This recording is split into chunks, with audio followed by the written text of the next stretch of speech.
nga na Tonga study week pe ko week te sivinia fai no fama o la fanki a ko hinga foki ko Polokalama ko ia kuna te waki ko e kiai ka ko a malolo nge ko le lave ke ani na yange ko a malolo fa pre anga ai a homoni te ia ko nga ki tok fai longa ke ai a fa ko ia o novema ko ngahi me a foko ni o fai feongo aki ko I Tonga ni ko e fehu ia e tokolahi. Ko to ange ko lockdown ni I he posa pate mai no foki. Ai hoko ko e wike ka u ko hi ka ngahi ngawe anga. Ka e matak mau inga mari au pito ke kau ngai whapure anga. Ko inga ke mo whanongo lelei mai. He oku iai foki ai toto ni ngawe. Ke kau ngawe whapure anga. Ka uma afo ke ngahi kau taha. Pe koe ngahi poa te, ka koe ngahi kau taha ia koe ai pore anga. I taim te tau pe foki koe ngahi kau taha wha businessi, pe koe ngahi kau taha tau taha, neongo kunau tau taha, ka kunau fau pe I ngahi toto ni oku fau ai ai pore anga.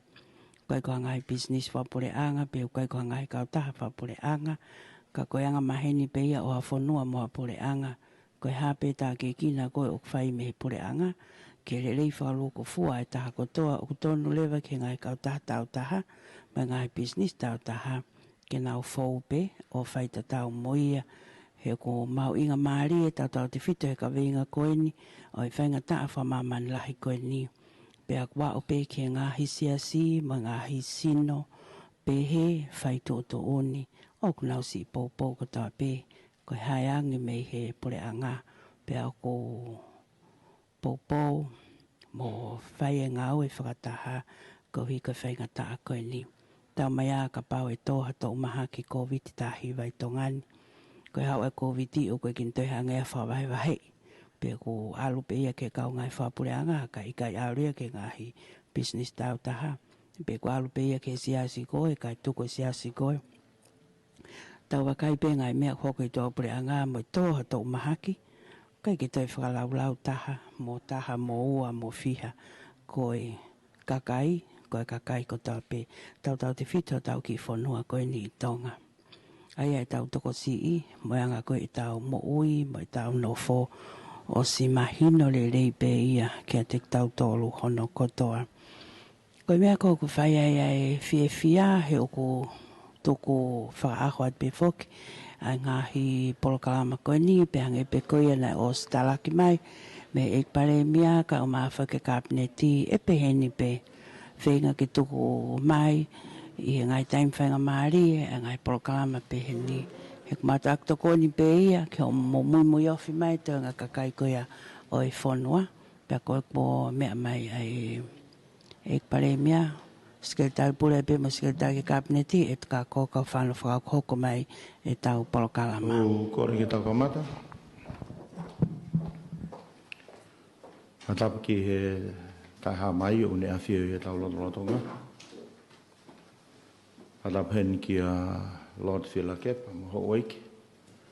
Ata whatapa ki he tangata ik Palemia, Fekau'aki e tā pohiwa te ane toa. Whatapa ki ho oiki minister e kabineti. Ka mai CEO e Health. Pagmoto o tau e kau media o tau I he whiawhini ke whahauka te tau press conference.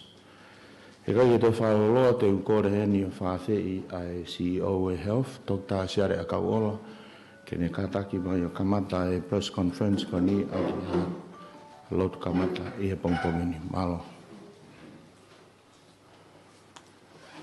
Atua au mafmafi ka mau tamai whahemane a Fiona. Mai ke mau fiu e uno mai ke a Fiona o fetai ki ho tau hi kwai mai ki fonua ko ni ki fonua ni na e lomo he ulakfa ke mal malu e tau he a Fiona ma to ko ke ho mau to I tama to pono ka mai tai ni ko ni fale ha mo he fo ka mai tanga dai Palemia Lord Fekau'aki pa mo week Hoik minister me kau tak ngau mau heni he ahoni. Ka mai kau whai Ongoongo o na whakamafola to ai Pōpua koe ni ki he kakai whanua o nau whakaonga mai ki ai. Tua mau kai kia hatua tamake ta i o mau loto, mai mau whakaukau, koe a Fiona o kune whai e tataki a ki whanua koe ni. Hai ngahi mea te mau whakamatala, hai ngahi mea te mau whakahātu ki he kakai e ki whanua koe ni. Ke whaka mai ai pē a tāpua ke a Fiona.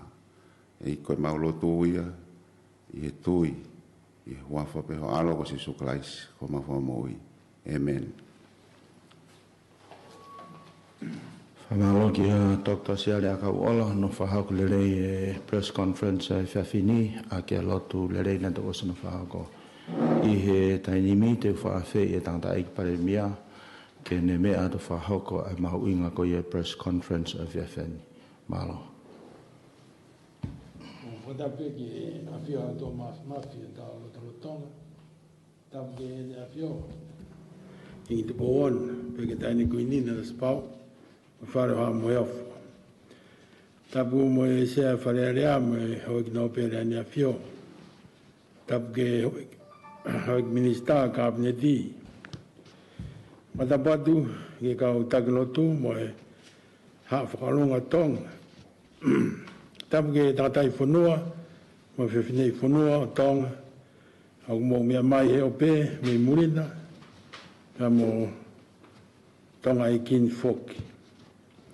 Matapata ki mo toa kau Ongoongo, o mo mea mai he ahoni. Kea tā ka mo tua semanit Palemia, ke watu ha taitai lelei, mai ngā i kautaha Ongoongo toa pē, o tau i heni, o te whamalo a make ki e potunga e polisi, o mō ngāwe o skia verenga, whakamato ato, ki e tau i e malu, e mo e hao ai tā kotoa, o e whanuani.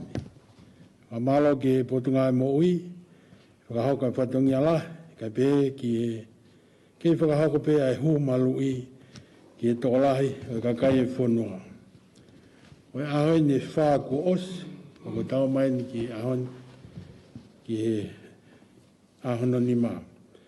Aia ko e kakato e tau whakahoko ai ngai tūtuni, whakatangata, whakawhanua, ki e tāpuni, whakatapui, tapui COVID-19, i tonga tapuni.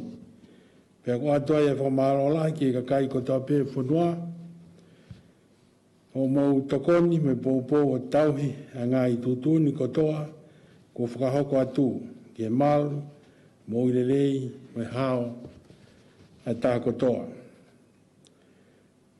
Nā e tukatu me Ofisi Palemia ane afi, a e hoko atu e ngā ue, kai pēhefo ke tūnga huhu malui, pea koe mai koia ki he pongpongi ni, koe whai te kono nima no ve mā, ua e hu malu i, ki taketi population, a fōfua ke pese te hiwataha, ai first dose. A wai e whamalo lai pita ki potunga e mo ui. Mahino mai e tokanga make e kakai, oi whanua ke malu i, e nau mo i lelei, ki e nau ngai whamiri, koe ngai kolo, kai pē ki hako tupu e whanua. Wa te whamalo, i e toko nai ko lawa e kakai e whanua, e te malu i ange o tau kakai whakalukufua, pea ko e toko ni lahia, e ngai whai tūtūni, ki e kahau, ke i mau, a ngai taua taina whakautua o tau kakai, whakataha, mo e talangofua ki ngai tūtūni, whakawhanua, ke tau ia Tonga, ke maluange, ma teo te wange, o mau whainga maari lei, ke tau iaki, e mahaki whakamamani lahi koeni, ko hake mai ko tau whanua. Ko e haoni, o kou tui, o ku te uia te whakataha, ke tau whewaiwai akpe, ke ngai tunga ngā ue maunga koeni, ono ngā hipore e tau au mai ke haoni. Te utukanga ura ka whainga maari ke komisiona e polisi, leo, ke Brigadier Polokalama, ke mea ki a mea au make whelawe i me ngāhi au si koeni e tau tutuni whakataputapui, mo to e whakamanat pēa ngāi mea, ki kakai pe fonua. Pe ka osia pa to kore ke minista mo ui, mo e takita mo ui, ke na o me tūkunga, o kia ia e tō tākoeni, me puk e korona vailasi, ka pehe ke kau whalau, whakalufua e toko ngau tāwha, minusila, ka pehe foki ki e kau laine mua, o nau kei he kolontini. Ka lawa ia, toki tukatu, lewa whakamari ki omia ngai whiu. Malo atu, malo.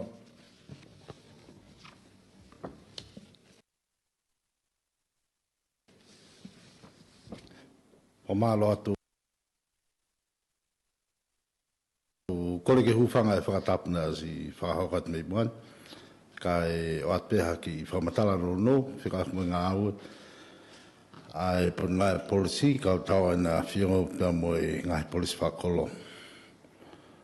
Ngai koe mea ko mea kia minister, ki he ngā aue koe ni. Ki ono malu i o e kakai e whanua. Pea o ku tupehe tuunga o whakawhia maali. He talangofua, whamalo pehe talangofua e kakai tonga. Ke ngai tūtuni. Ko i ki mea apeo nei as, whiunga mo e kakai ene toko tongo futu. Ko puke na tō whakahu o tātikiti. Ki he whai kawa. Koe ngahi mea koe ki he whai kawa i api, pe koe kalapu, pe koe polisi whakakolo. Ai au kore atua i ke kakai e whanua, ke talangofua mua ki ngai tūtuni. Ko no whonga pe ke malu i ki tautou, he ki taimi koe ne lockdown, ngā kai mahino, he puna e mo ui tunga u kia e whanua. Ka koe maha koe mea pe update atu. O kau mo whai kawa, pe uki he polisi whakakolo, pe uki he kalap, o ta of moia. Ka koe tokoni ki he ngahi whiwhala waka, wa akon ki tahi, mahino o pito ngahi tūtūni ko ia, o kai ki te whemau ke mawahe a tataha, me tonga tapuni ki he toke lau, pe ko ewa. Ke mō kātaki o tau himau e ngahi tūtūni ko ia. Malo pito.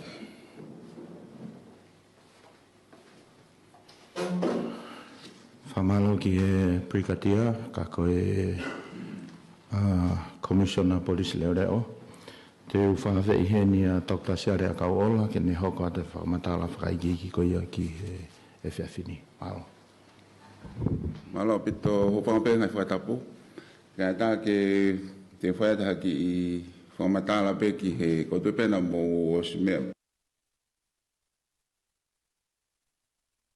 Pe gai he tau press conference ko.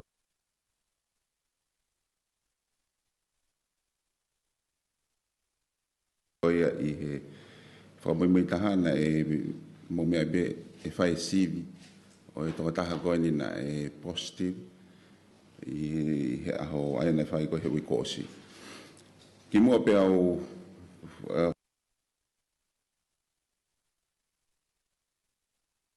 whahate a e ola sivi ko ia. O whampe ke whatonga he kakai. Ai nā tūla koe whai sivi koe uluake. Pete whai he ahuahiwa wikosi. Ai nā mahino whok na e weak positive. Na e ki positive ka na e vai pe. Pe na e whie mau ke toi whakapapau. Pe na e pe e tau tātānoa ki ai.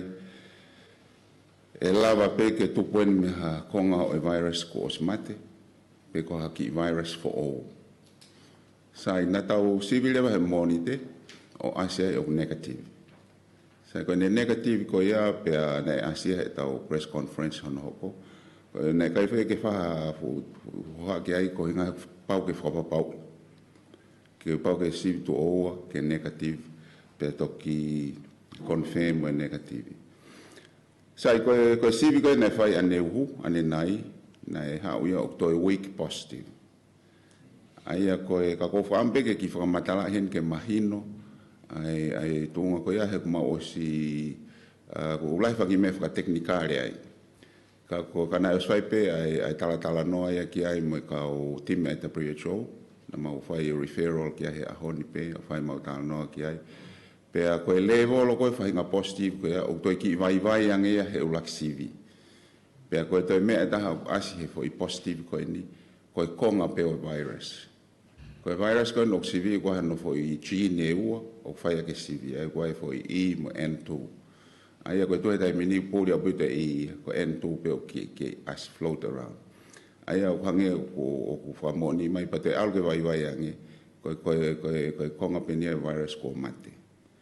Aia ko whampeke o hake ia ki whatonga I pe he whanua. Koe tuunga koe ke pehe o ku infectious e tō taha koe ni mautui koe ke infectious. O mautui koe tō taha koe ni koe historical case, koe tō taha pene o sea ni ki puke ki mua. O kai ko haki virus for all. O hanga he fo isivi koe ni o pa koe fie maari e lahia po ngā oi ki ai. He fo isivi koe ni. Pau peke whakakato ne aha ua taha. Pea koe nā tūla pea historical case, ko whampeke o hake pehe, o pehe pea. O vare pea ku positive, o vare pea ki negative, o vare pea ki positive. He kawe mo kapana mo whatonga I pea, tau ki whamatalat ki mua. O pehe, tai ko shedding ia koe, o dead virus o pehe. O vare pea hao, as he misini. Ka koe tau whangi misini fuk tanga aki, o very sensitive. Ai koe as peha ki konga I virus ia e positive ia. Koe ko whaampe ke whamatala me ke mahino ke kakai. Kia tau tolu e tonga ni o whakawhia maari e anga I mawongoi. Ngā koe tia whahinga risk ia ke kau pāsese mo kau frontliners. Nengo te tau toksivi da toi tau kau frontliners e sāpate ka pau te nau negativi e pe te nau o taimia ke nau ata. Ka ko whaampe ke o hake heni ke mahino ke ki positive ko ni ngahi mea fua ko he misini une tala mai o kai ko whahinga fua ia ke tau hoha ai pehe o ke infectious e tō tāko ni.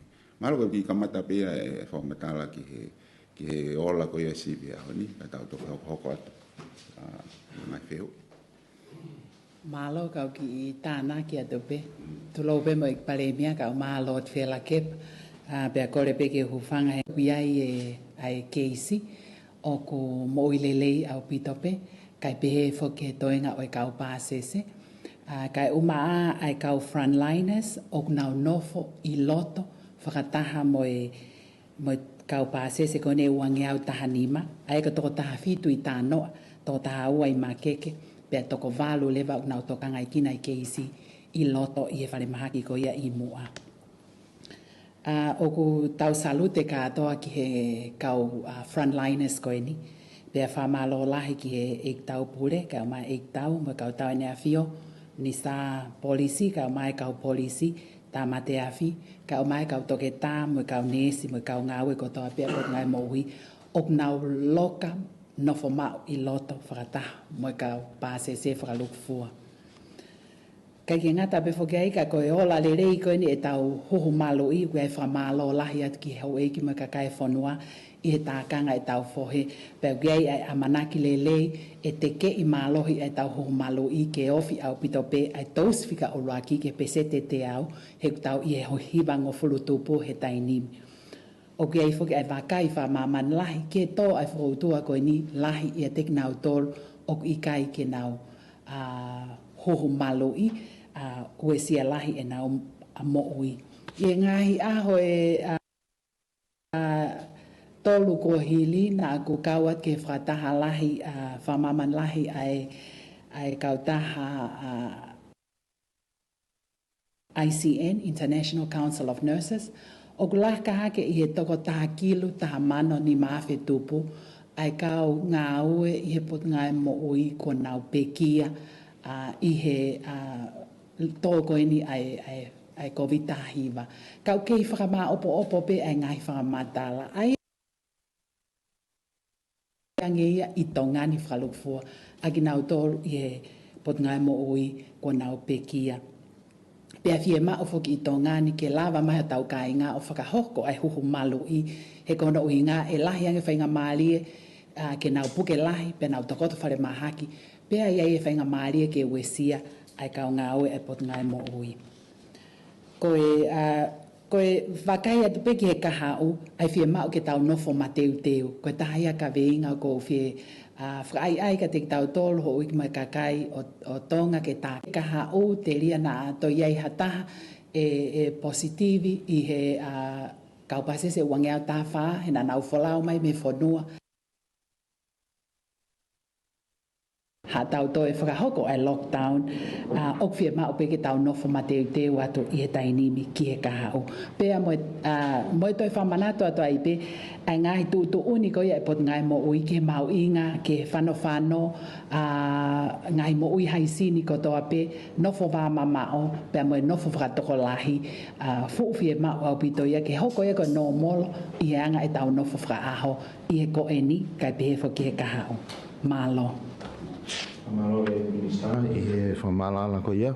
Koe tainimi, koe tau taim tari wheui, soane.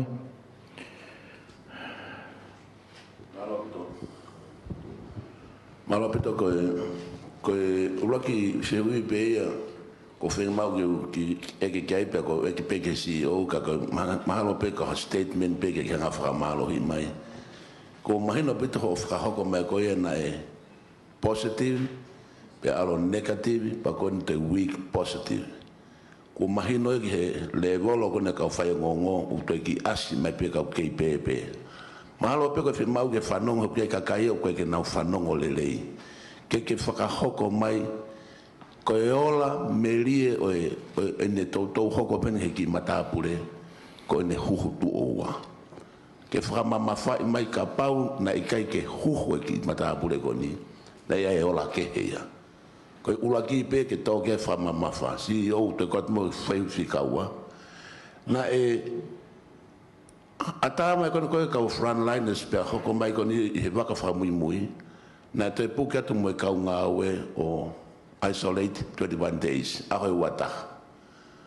Pea, ne te wata mi ki i familia, ne whoki mai matapure ia ke community, pea te atu mi ki familia o kau he isolation, o se ahe tolu, toki whakafoki mai.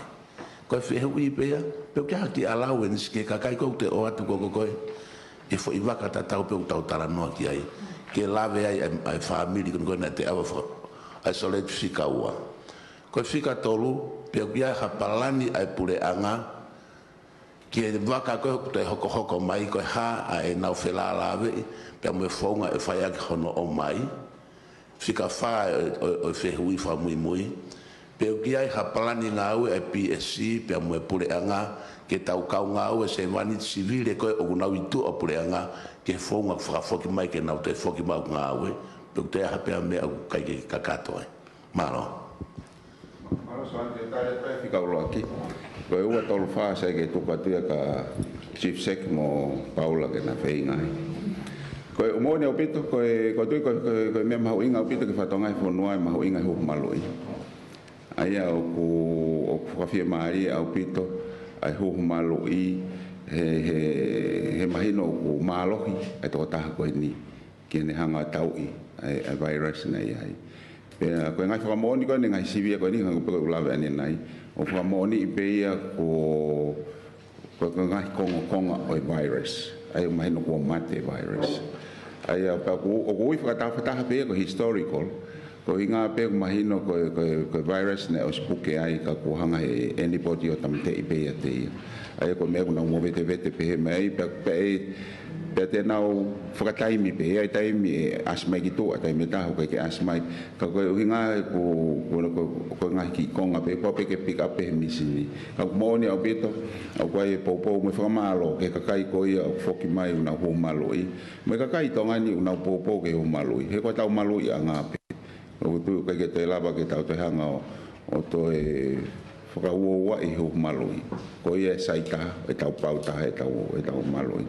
Au sai ka ate ngai wheki no ko Chief Sec, ka Paula ke ne. Malo, ko le bege o whanga i ngai whatapu. Ko e allowance o ke ha allowance. He kutau hi pena o tole kolontini, tango avandu kolontini. Ko ngai waka ko e na palani, na stukat begi mo. Na waka ke palani ke hawa tolu, mehenani. Paka waka waspege ki he tauni. Ka ku e whakate whito ia te mini he assessment o tanga whape no ngai mo i po be me committee no sio ke ai ko nga ko case kon kon positive pe kono monia toloi ka u teke mahine aho ko ni fo ha ko ngai fola ko ni pe ko ngai palani fola o to pa ko beta fo e kamata we sa anuali malo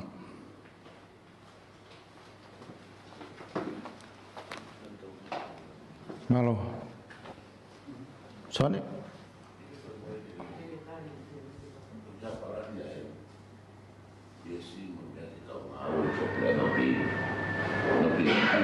Sonic tu ke bisa PSC ko bilo to Tonga o ke kada malo iyo Hello, ki Fehu i pepe koe patient 0 e toi tesi COVID.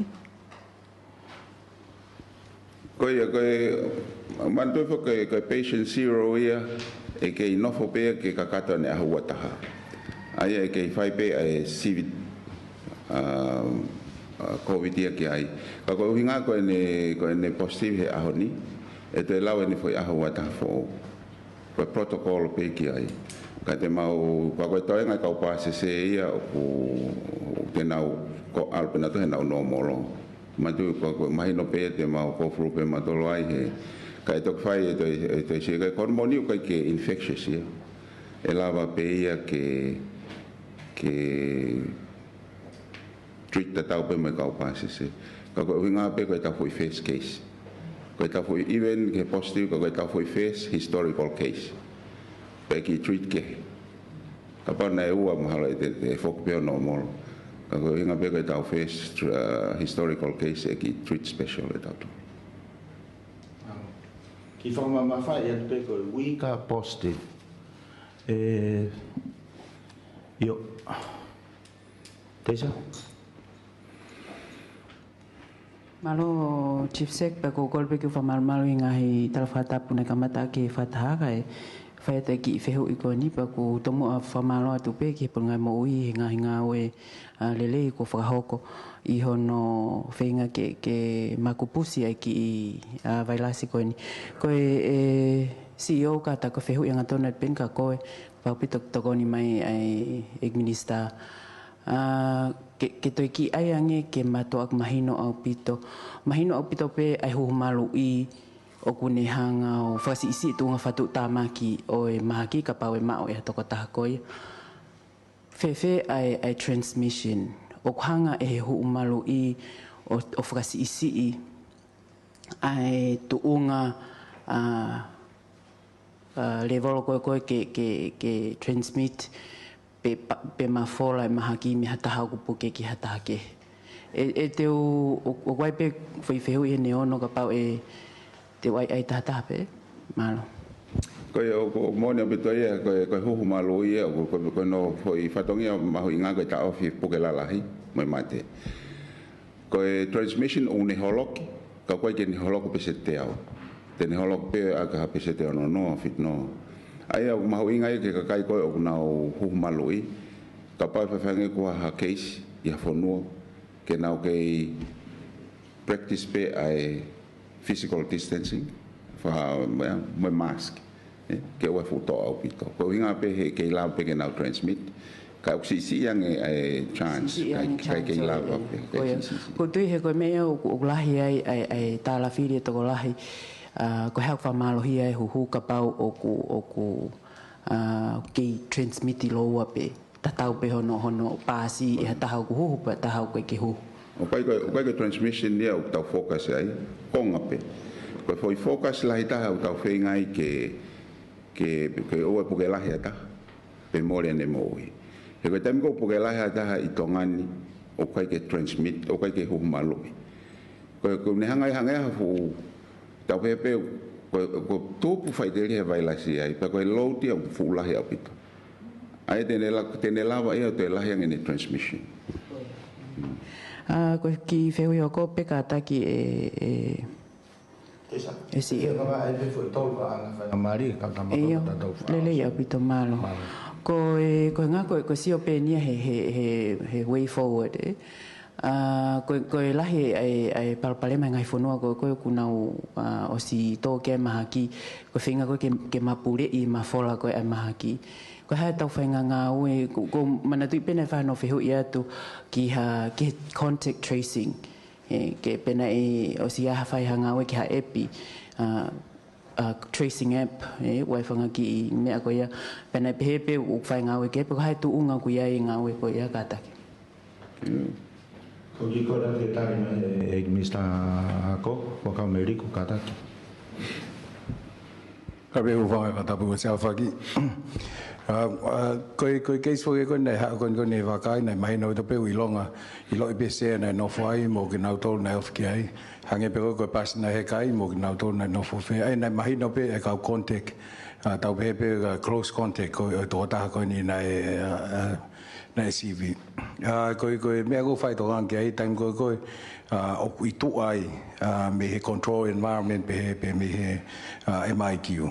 Ai rewa o whi maureo ke ilo pe ko whi whare koroa ne alu ki ai, ko whi office ne alu ki ai. Ko ngā rewa ke ilo ai kakai koe na nau iai he taim tatau he ko ngā ko lau tō rewa hoko koe close contact pe ko person of interest ke tau wakai rewa pe ko hai tūnga o ki ai, pe ko hai whainga maari e puke ai mo CV mo isolate. Ai koe uhinga ai koe ai koe ne contact tracing app, ai ulo tonga whai ngāo e ki ai ngopotu ngāo e ua ni. Ke nau whahasio pe koe hai timeline I lawai ke whakakakato I ngāo koe ni.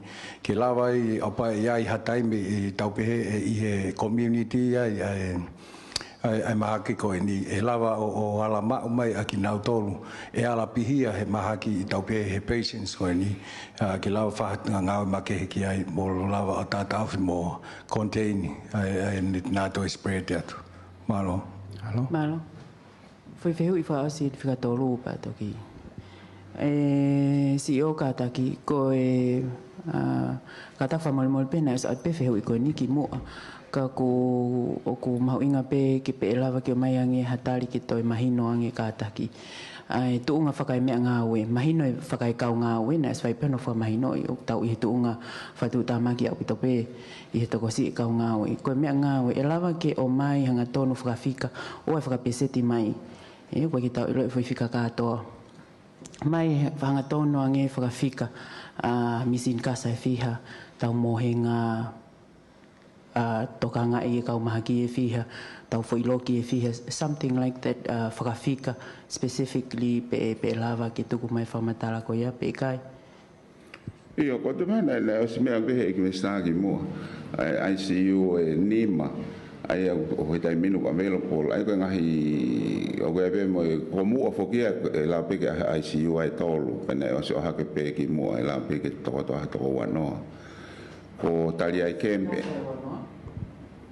o misini casa e wano fa manava casa e wano ai ko fa matu ko ICU pe ko na tolu fa manava casa ai ta ve tolu I mo ni ma he to valu pe au ku fai pe ngā oe ke te whakalahi e ngahi mea ka mandu ko ngahi whika ia koe whika ia koe o mateu teo koe whika I tau mateu teo te tau hanga teu teo ho tau kakai ke toko si e kakai tēnau whia mau ia o koe ke tonu ke tau avea da tolu he ICU numbers ka o teu tonu ke tau focus ka have vulnerability e kakai ka pao te tau huhu malu I whanua o ka pese te hanga nau nei mea kai Palemia hika ke nau whia mau na te ICU koe tau whia mau pe ICU mo ngai whika pe heke ne whaka hanga ai ke tau worry mo mea koe kai ke huhu maloi koe ke whatonga ia e tinke mahi no mea Malo Halo?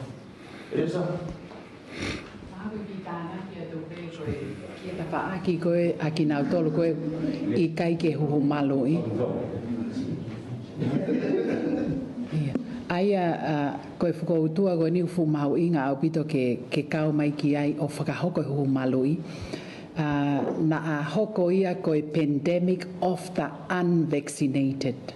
Aia e hoko ia ko ha whainga maari e ke puke lahi pe a whainga mali e lahi ke tokoto whare mahaki i he ICU a ki nau tolu o i kai ke nau huhu malui. Ai koe ka veinga mahu inga o pito e ki tongani mo tau kakai ke tau poupou, ke tau huhu malui ke ua ea o ke he tuunga teke puke lahi i ha o mau e whakautua ko ia. Kai mau pe o to mama a pe o hange pe ko ke isi ko ia ka o me no sila. Pe i he taim tatau pe ko mo ngo ia ai kau ngau e professionale ke o la he whainga maari ke te kinau tol ke uesia ai health system atongani o hange ko tu opureanga kai uma afo ki ai kau ngau e professionale i hapoke a kinau tol o i kai ke nau huhu malo i o tau gifonoani malo. Well, thank you for the opportunity to ask the question. Just hearing that the case has tested weak positive again. With the current lockdown and curfew restrictions in place, what does that mean for Tonga? If that could be clarified. Thank you. If there is, what is going to happen to the current lockdown and curfew? If there's going to be any changes come Monday or Tuesday? Thank you. Can I ask the Minister of Maytech, who is the chairman of NEMC? Thank you. Malo, ho kolge ho fangat pe talfatap kamata ke tau press conference e fini ko nai tok tali he cabinet ni nai for to okusivi ai ka frontliners I he sapate and will get the result I he monite ka ba e fainga mali pe civi ko ne ka frontliners ko oklotonga I he hotel he taimini mai no le wa how community pe tok tuang pe MIQ he ka toki tā mai kau nesi ke nau toki whakakata nau tau rea ai MIQ pe koe hotel kou nau nowhai kau whalau mei mori koe mai no pe kou hae community au ko tau whak pe lau tau ki he tahaua ni ma malo. Alo, te hawhi hui? Teisa, te whak me peka koe?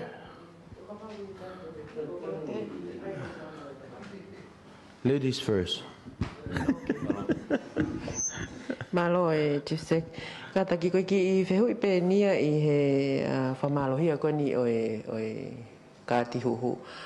O ku mahino whoki atu ni nai whakahami he PSSC o ku Fekau'aki ni ihi koe I he kaunga whapureanga ke nau rivi ka pautake ke nau huhu e. Pe tonu e ku mao koe ia pe kai ka koe mea ia nai tukumai ka te mau tolo he Ongoongo. I taim te tau pe wai moi ngahi ngawe anga pure anga o nau whakaata nau tolu ai kau customer ko atu te ke huhu. Aki nau kai ke nau eke nau tole kāti huhu. Koe hae tu unga I he tawhaaki ko ia. He wange ko ki Fekau'aki ai no whakahoko tu uni ko ia. Malo pito e whai mau inga ia. Ko tēnā si whamatala I peia I he attention yale. Ko e private sector, e kai businessi, e whai pēia nau ngahi tutuna nau tōru Fekau'aki pēia mo e nau ngahi businessi. Ko e ngahi putunga e pure anga, mahalo koe mea ia e PSC pēia mo e kapneti, ke ngahi tutuni koni ki whamalohi o e kātuhu mo e huhu. Ka koe te whakoni hange ko tonga I e policy ma sotia, ko si hoko e koe policy decision ia, I he poate malui, pia pehe ki he ta whako e policy. O kula tonga lele counselling a whitu e sotia, ka pau wata hau te kia hane huhu, kātuhu. Pia ospe a whitu koe o tuwanga le waia I he matunga whakalao koe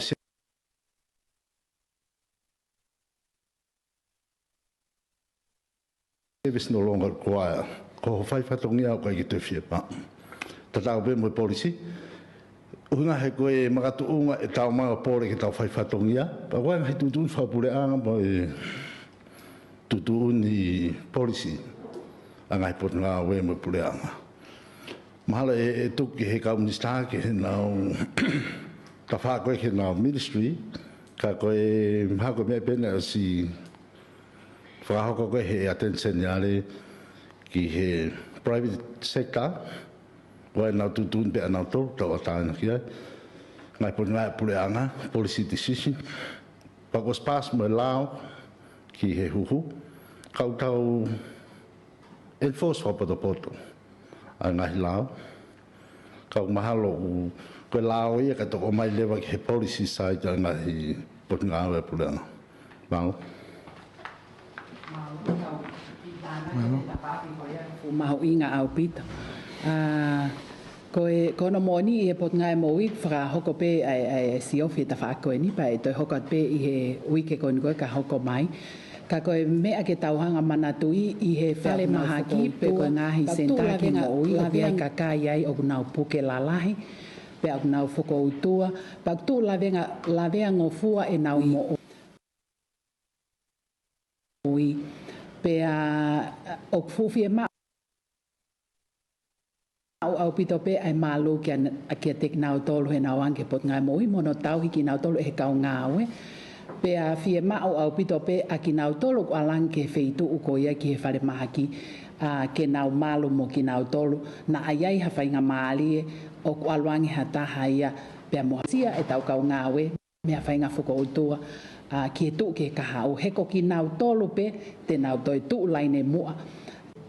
Sorry, last one. Sorry, Batok Teisa. Malo pito ko Palemia ko tokanga penia ko ni ko mahino nia tunga uia aki vai lasi ko ni corona u tau tofia e fonwani pe me ki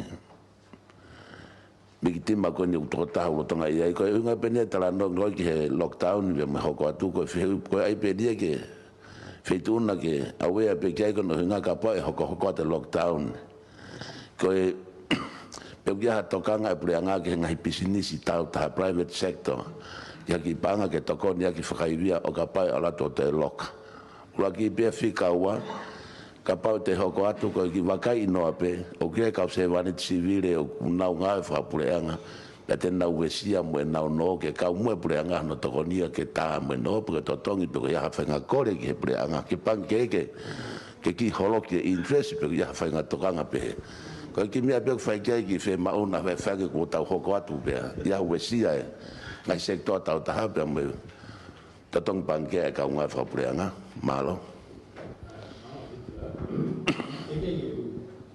specific ki equistare o commerce mo trade ko tahaya en portfolio kage kauhanga he ofe uio o ne hanga o fongi tau tol ke tau manatu ke foi time whainga ta ain ke tau tokanga o koe kwa miaen ke tau whakakatak ke mo hange ko hami a maa e ka tō mai ha whainga ta ko me ai te tau wau ki ai e kai koe kau businessi me tau tol katoa Aki tu ke ek min sta ke faki whengai. Ngai whatap ko sana whai ek Palemia. Uraki pe koe mea pe ko si kamata mai ngai programa toko ni ai pureanga ke ngai businessi ko hia koe wesia. Koe mea whai toa ngai pureanga tai mini koe lahi mo e loloto. Ai wesia ke ngai businessi i he fo i lockdown i koe ni. O mui pe ke malo e whanua. Pea koe hangai koe tu he taipiti koe a fitu. Koe ngawe wa koe slava, kau koka te ngawe taimin pea koe ngahi panke. Ko hike toko nia e ngahi bisnisi koe koe uesia. Tata fitu ki nau ngahi no mo ngahi ngawe koe au teke ke kakato. Ka koe poin maho inga he ni o ku mo mea i. Aia na whaipe toka ngā e pure a ngā neongo pe ai lockdown ni. Kau kea ngahi ngawe o koe ke lava tuku. Kau e ngahi mea whaka bisnis. Pea mo mea i pe ko tonga tapu pe o kuloka. Ai au whema o ke whakaata pe a ki nau tolu koe o koe ke kau he i he tuu whainga taa. Ai koe hangi koe ngahi o tumoto ke lau pe mo eua. Ka koe poin mau inga pe koe mga business whakaata. Ka koe ngawe pure a ngā hoko atu. Koe pe a manaki e lava kakato. Ko hika hoko te konga hoko i he tau whapaanga lolo tonga. Malo. Malo e tifse ka taki pe ka koe Ko ki wheu pe ia i he, ko anga pene seo ki he way forward, he ngāri tau tuu whainga maari e pe i he taimini. Ko nei whoki ko hae ngahi mea mo pe he whakalelei i he anga e tau tuu ma teu. Ko ngā ko anga pia seo ki he wike ko o si. I kai koe ke fumahino ai tuu ni. Pe mai whoki e tāpuni, lockdown. Pea kai ke fu mahino pe ko hae le volo koe o lockdown ni. Kasi i whererea ke ni ihi toho e nau ngahi savingi na e save ki tīsema ngahi mea pehe ta koe e awa pe ngahi whare koloa. Ka koe anga pe ia o koe hae e whie ilo ki he ngahi pe lava ke tau whengawe aki mo ngā ake mitia. Koe hao mo ngahi palani pe o mai ke mauhanga o tukuangi ke kakai whanua. Ke pe kulava ai ngawe ko ia ko nga ki tau lue lele ka te aha ki foi keisi ta pehe pe tau pehe pe ko le volo ulo aki mahino ke kakai ko e ava pe fare koloa ka ko me pe na lahi e ni ihi na e fanga ki li na e te waki ki ti sema ki Christmasi ne to hoia fa tau ia osi i he me ko ni hu ko osi ia pe mo weekend kai ke ko fra aussi pe ko family mole pe CEO ko hinga pe viviria ki anga ai tuunga mateu whakai mea ngā we specifically ko ngā ko sio pe na o so at foga e fehu e ko si ki he Fekau'aki mo patseti kon ke COVID pe he wai pe na ka Fekau'aki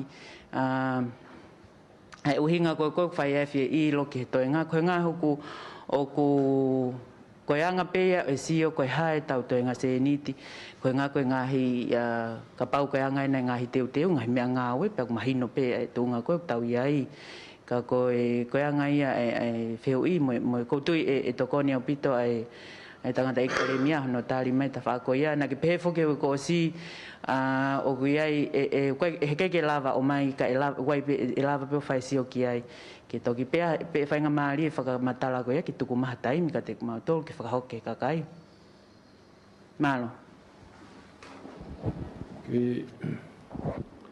tuki kamatange fo i mene kamatange ka ua koe ki mui koe patseti koe kai fo i koe palani kai ko ke whamau ke ai ngai le volo e mea. Koe ngā koe sio peia ki he ngahi Fekau'aki koe he mea koe ni ko tau sio ki ai koe experience enu tau sio ki ai koe hae way forward i whakalelei i ngahi ta whako ia ngahi mea ki whakalelei.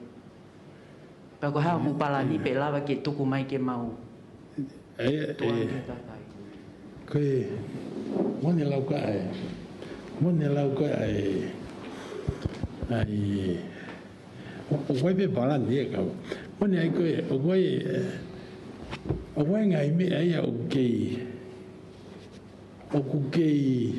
tau pepe koe fua kau palani ko fruit te ke tensi polo ia au whai ngata e lewa ke hange koe pepe ka pe he koe ia ke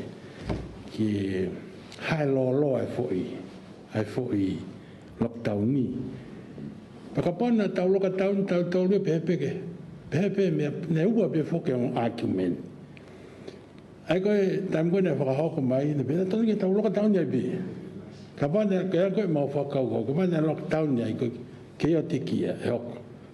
Mata te tau ngari te tau loka tau ni i he mea.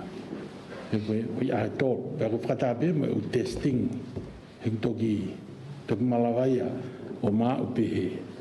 Ko mea koe ki he tikai ke mau a ngai foi. Ngai fua ko ia. O whakaware ki aha foi. Specific plan he foi taimi ko ia. Paka toki a oe ki ai, pe tuk whai u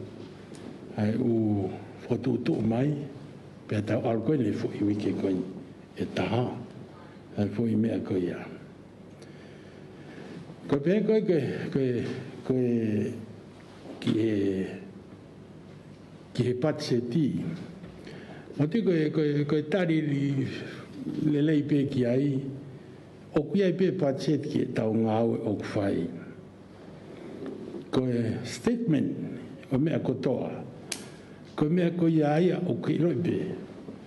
O pau ke whau, ave ati tai pa tu atu ke community ko ata foi fika ko he tai mininga ki mo tolu espinia he foi me ko e pa te la yanga fa hela ya ko ngai ko tope ocean time prepare na se hono audit hono statement audited porque tu time tu ko ki tu ko me e be fe unga pe be atu o kwai pe paanga e fa ki ngawe ko ana fo ke patseti na fe ko ke mahino ko ya ho o ko ke ha fo ke na ka be bura o ko ke ha pe paanga tu be o kwai pe wi se via mo me ko pau o tau patset ke to tanaki porque time lapse ko ya ke ki lawata ilo na tau whakafofua ke foi time o jange o whihalak peia ia e time wawe mai e time tua iai ka kone o si koe ai foi mahina tahaua e ripoti atuia ke mahino koe angani ne tuu whatatau ke estimati adita pe tau whai tūtūni ai koe mea ui koe ka accountability pe koe tari ui ko te ko te fa fe hui mai ka i loto ko ke to at statement ni ko ke fa o minga mari ke te au ko te ko atu e vi pe ke ai ke me ka te tau te o at ta e me pe ki fi tari ke ai ka to ki yo pe ke me ki me ke ai palani me ko e Palemia I think kapo mako o inga mai au pe mo fainga ta ia fakai se niti a ve me ai Palemia o kai ke hame te mau tai ko e o mai e pureanga mago me pe ke fatonga ka kai ko ka no fa se niti e o mai ka issue e tongani about funding it's more staffing ko tau ki to si o momento pe ko fainga ta impeni ka ke lava ha ta me muri ai ko me ko ki resources o mai e puleanga ke fai ke ngau e putunga mo fe unga pe ia o pula he o puto pe ia ke ngahi a ke ngahi me ka to ko pa ko ku ngai ho e ke ia ai ka pa ko ka ta ke pa o se ai ka pa e firma na o ka ba be ta pe foi patseti ni mano miliona ki ai e ma o pe o ka mano miliona bi i ka ko nga ko fa ko ke tu ke ta fa vo pero ha que foi fa que coia gua mea na pesia ko nga ko tan ko mai ka ha na we firma que fai e lava pe e ai pe se so I'm just saying ka pa ko pa e firma na fa va venta pe ko ha di mano miliona firma ki ai e ma o pe ka ki to ko nia tu lo wa te pe e kau hoa ngā ue katoa nei whakataha mo i potungai mo ui. Oku nau pō au pita mo loto ki toko nia hawhahinga mea pe ai potungai mo ui. Ai aku koe ngā ue koe ia nei talo pe me i mua, pe atoi hoko atu i he taimi koe ni. Kai ke ngata pe foki ai ka koe whakaamwhuka i Palemia mo e kabineti ke malu i e ho ik mo kakai whonua. Pea koe uhinga ia koe e tau lockdowni, i he mao pe koe e tau ki foi keisi pe Fekau'aki i he kolontini. Ai au whakawhiawhia koe i he kolontini a foi keisi koe ni. Kana e mao pe i Palemia e koe ngā koe whia mao ke malu ai kau frontliner. Malu mo nau ngai whamiri. Malu mo ho ik mo kakai whonua. Nei whi mau ke whakahoko e lockdown koe ni. Kai si ofi whakaauriri tautou whakahoko ai ngahi sivi. Ko hono uhinga ka tau toki ngā unu atu ai ki mua. O kei pe ai whotutu uia o ki he face e nima. I ki he ngahi asi ai koe tau toka teu face Fekau'aki ia. Fekau'a koe tau ma o koe titeki ai ki vailas koe ni i he kolontini.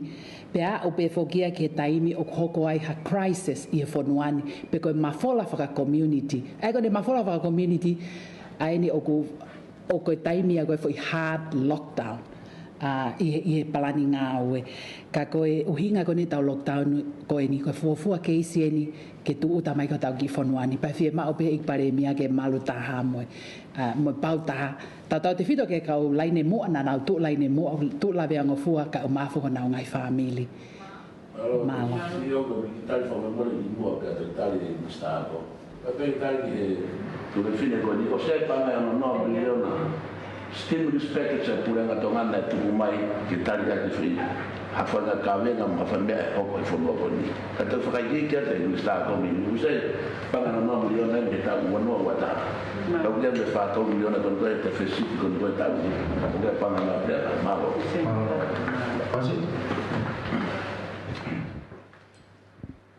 ma lo Malo, teu kamata pe me he mea.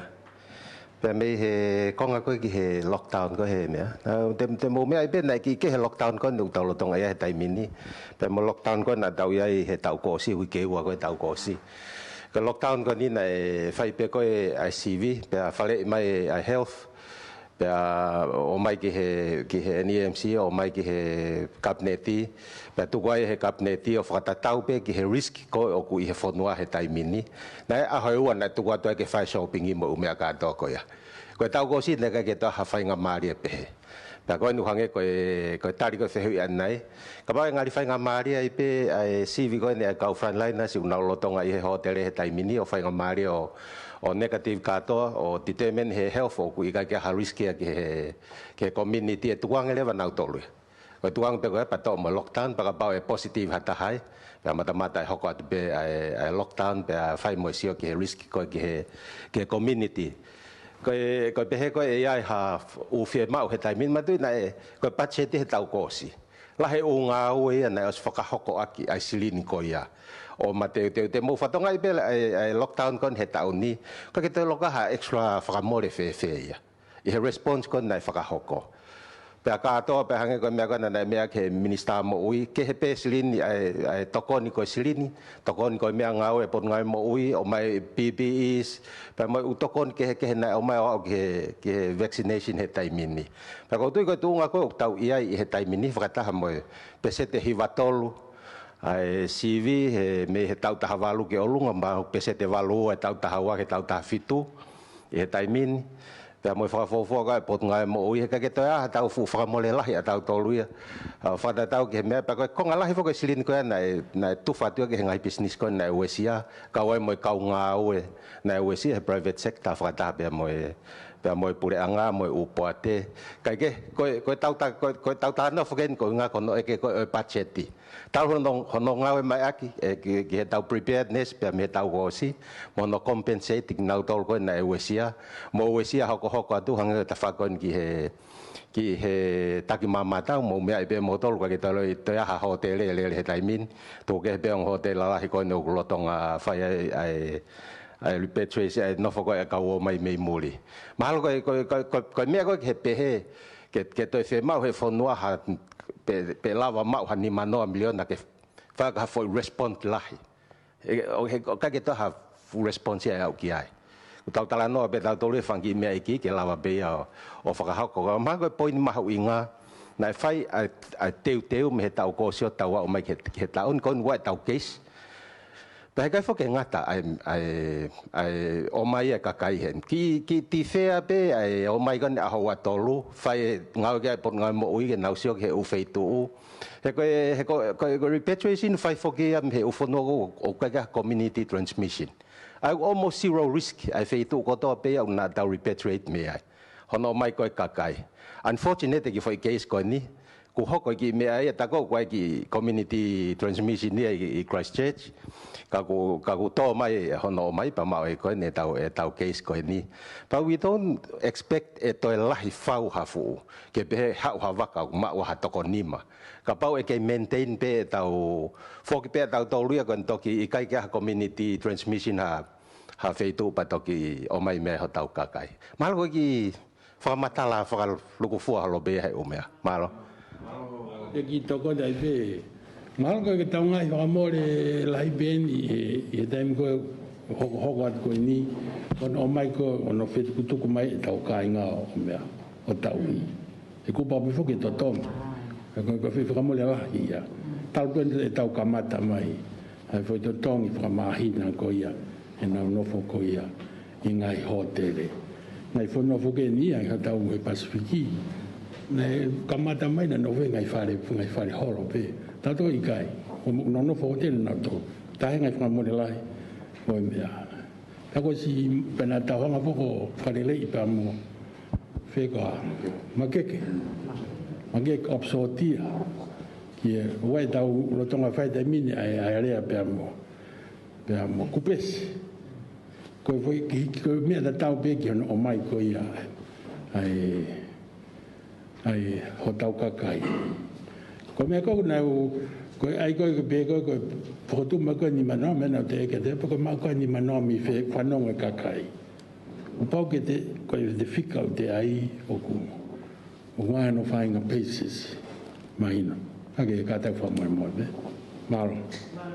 Koe tangata peki ai, o sen ka o kameri, kumau ke mea e te isa taina ke i e buranga ai. Nai whakahau ko e he potungawe mo ui mo mei te ki e u drill. Ka pau e ia e pe osko ia, pe nai osko lotonga ia e palani e potungawe ki he response mo e recovery. Ai o was mau pe ia tali atu ko wheo i te isa. Palo. Whakameriku? Maro, hukang pe whatapu. Koe tāna ke pe, ai koe cost pe mahalo i tō kawa mui, ai koe ni tracing app, koe ni nai tau tāna ke ane nai o loto whainga we, hopefully e lava in place. Ki mua he tō hao e wakapuna hoko. Ka koe hange pe koe a mea nga mahe ni, ka ha mea e hoko, o tōn peke wakai, koe ha mea nai hoko e mea koe. Hai leo nei whakatū lewa e NEMC, pe komiti koe ni o sea e Mr. Meiteki. Ai komiti ke nauhanga o review mo wakai ai tōnga koe ai waka he ne hao mo whakahoko whatongi ai ngai tapa keke. Hilo na mawai pe ko haha me ai te mauto ya koe ke whakalere ai protocol whakalere ai whonga response. Ai ngahi potu ngau e whilalawe i ki he mea koe nai hoko. Ai koe normal pe ia ke wakai ke iaha timi ke ne te hao si ofiange pe waha mea he nei ton ke whakalere ke lava o whakalere ki mua ke ua nā te hoko ha mea pe. Malo. Malo. Tafu? Ake hau pe koe mea mahinga pe ke whatonga i koe ngawe lahe buri anga ke mateu teu. Maho koe mea eke whakatoka ngai. Pea koe ngahi potu ngāwe kotoa pe mo nau whatongia ki he tokoni ke mateu teo e whanua ka hoko ha tau pe he koe COVID-19 ke toa maha ki community transmission. Pea oku si mea i pe oku iai ai paanga ku wahe i he patseti ki he ngahi ngāwe koe nei pure anga hange pe koe nei as whakamahino mo whakaiki ki he pure potu ngāwe mo ui. Ka paurewa i ha aho tau pe he e alu o fuulahi. Ko ti koe tariki ai koe ngāwe pure anga ke mateu teu.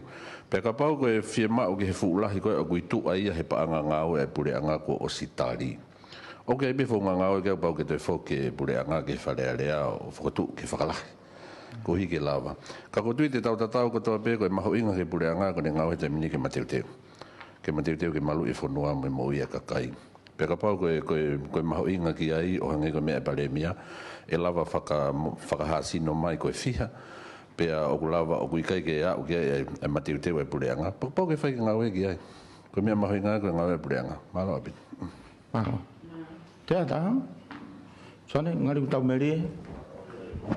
Koe ki tokonat pe whakaoset pe i he mea koe ia. Nei hoko kon koe katak pe te isa i he flight koe ko osi ulotonga ngāwe pureanga. O ware mau tolea me hoi minister ko lere he media. E whai lockdown. Tui kei ate tutu ne branga. Pea toki whakatau taware. Utu me pausa maa. Mo e wheitu kotoa. Ki korat peke media. Mo ki whakangongo mai ka mau tolu. Taim koe te mau talatoa e whai mea ko ia. Ka kula ki lere media e mo kau Facebook a tala e whai lockdown. Tui kei ilo e mai to. Malo. Malo. Ia. Malo. Malo si yo e tu mai whangamare whaoske. Te whai ki lea i ko niko. At pek wha malo aku mo tala monua te Palemia ke whetona pe mo pureanga he. I e tai mua hono. Tere aki e whoiama ko ni ki ho tau whanua. Pe aku mautai maari e katoa i he. Mo maulo tua e whetona mo ho ek minister pe heke kau frontliners ek minister mo ui pe heke. Nai ukupu ke heke mwe waa ke heke he pureanga tonga. Wha malo atu ke heke plikatia. Me aten senyare u kai ke mea heni. Yo mo to fo he o fra hoko hota fonua ko mo oni he mo oni ka pa ne ka ke mo tu ki mo ya ki mau tolu ka ke mau loi pete mau tu me fe Pea koe atu e whanongonongo heni ka mautolo nuko toa. Ko whamalo atu whafofonga te atu whawhiri me whatokoua koe nuku mau i whareni. Pea ku ofalahi atau ki wahenga tonga tapua ke mui mua he mea uwhai. E whonua pea whamalo atu e plikatia. Tai moa havelu ia he huhu malui. Ko ofalahi atu ka mautolo. Malo. Malo. Maha ko tau lava. Ko rai rewa he whawhi e tata ik Palemia ke ne katake o mea whamalo atu. Pea ka hiria. Te utoi kore pe ki he Fekau'aki. Dr. Siare akau ola kene whaau se rewa tau press conference. Malo. Kore pe ke uwhangai whakatapu ko tau kamata ke whakatahani ka whamalo atu. Ngai kauta Ongoongo tope mola mai e whiwhini. Ko tiko e tau ngahi whihui me ngahi discussion ni frankly na tau whai aonga au pito ia ki e tau mahina e ngai mea ni pe lawa ke tau e ke mo whi maari e. Ka ko tiko tau ki mahi ki aga ka ta wha ki a rewolo ta. Pea te tau malolo he, ko e mōni te tau te kore atai ke mauto e mea mai. Ko ui ke mahal ka tau tutun whaosia. Ka pawis e lelei ai pe mea kotoa, ngari te tau osupe e fwoi. Ai fwoi loko tau ni e fwoi mea konyo ko o tau lotonga rere ai. Pea whamalo ai pe ke kakai whanua, malo mo pōpō mai. Mo ngai whetu taki na whai mai ki mua, ke ngai mea ke wheu, ke lawa o ngatalat, ko le peo mo hūwhaki mai pe e tau noka tau ni, pia mo e tau ke hoko atu, ke kāu, ki he te gai pe ke tau ke sene ta, ka ku tau ako, hange ko ngai talanoko ko tau whanau ke ahoni, u tau ako pe he ngai mea hoko koe i e taimini, ke to sayang e tau sio ke ngā i mea uhoko i e ka au. Ka malo apito mō mea mai a honi ke hoko ke whai e tau conference koe ni. Malo apito. Malo. Se kau kelese pe. Ko kelese tau iki ko se suklais o flai o tua tau tapai. O feo e lau maari e maanioni. E no fo ie te tau tolo toa pe o nahi li ka whai pe o taingata. Amen. Ko e kakato. Ko e kakato ia ai whakataanga koe ni ai e ki Palemia o Tonga. O npo whai Fekau'aki toa tāpo hiwa toa ne toa. E minister o e mo'ui. O npo Associate Professor Amelia Whaamangoto i Poloto. Ko e CEO e Potunga we mo'ui. Aia ko tokata siare a kau ola. O maafo ki ai kau whai Ongoongo na nau whakatataha mai i he whakataha angani whare whakaporeanga Central che Ofisi o Palemia pia moe ngai whakamatala whakamoi moi taha i he ngāwe o ko whakahoko. Amanak nei toko ni atue ni ke kakai o e whanua lava ke iai ai level o e whemai no aki pia ngāwe whakatahai ko i koe malu mai hao ai kakai o e whanua i ene whilawe i moi COVID i tāhiba. Me he whare whakaporeanga whakahoko whatongia mai le teo mo e televisa ne Tonga ko Sydney Latu kai o mafo ki a Sharon Elone mai whanua tu pola wawahi lama moala Elone ko mesa ke whahamokioa ko a rakmata moala malo apita homo mea mai kamo mea